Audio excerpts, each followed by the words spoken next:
आणखी एक महत्त्वाची बातमी, बाप लेकीला सोडून अजित पवारांसोबत चला असा प्रस्ताव राष्ट्रवादीकडून पवार गटाच्या खासदारांना होता अशी माहिती सूत्रांनी दिली आहे। तर हिवाळी अधिवेशनाच्या वेळी सुनील तटकरेंनी हा प्रस्ताव दिला होता असंही कळतंय।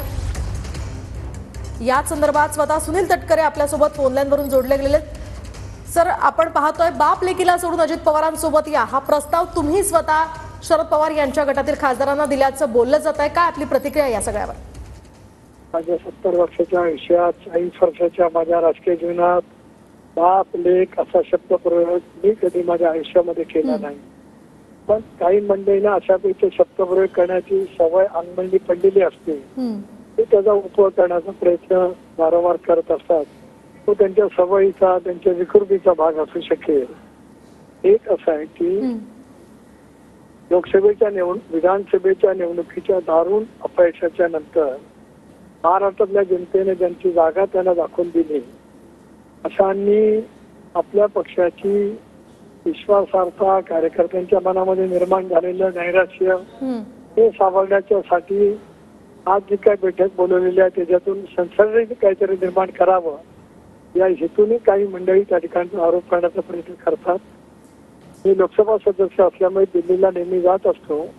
अधिवेशनाला देशांती राज्यांती लोकसभा सदस्य भेटत असतात। पण इतर काही चर्चा त्या ठिकाणी माझ्या कोणाशी झालेल्या नाही आहे। मात्र कोणी कोणाजवळ केव्हा काय चर्चा केल्यात त्याची माहिती माझ्याकडे आहे। योग्य वेळेला त्या संदर्भातली माहिती मी नक्की त्या ठिकाणी देईन।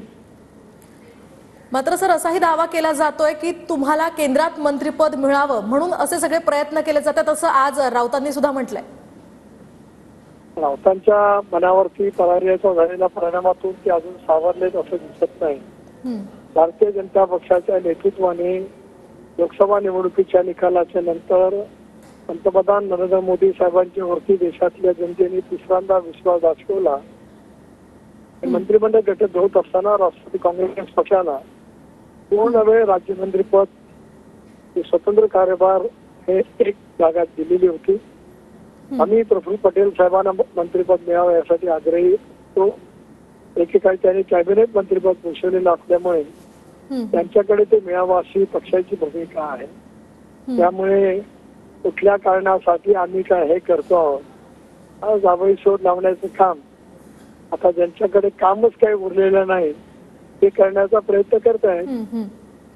मात्र सर, मागच्या काही काळामध्ये शरद पवार गटातील काही लोक तुमच्याकडे येतील असंही बोललं जात होतं आणि त्या